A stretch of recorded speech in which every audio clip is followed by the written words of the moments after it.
Ang araw po sa inyong lahat. Ako nga po pala si Dominic Cristobal, 30 years old from Siruma, Camarines Sur.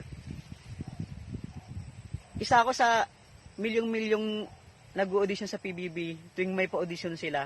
Pero until nang hindi nakakuha. Pero lagi lang akong positive. Kasi yun yung natututunan ko sa PBB pang nanonood ako eh. Naalala ko noon yung season ng Ate May, saka ni Edward. Dumaan ako sa depression noon.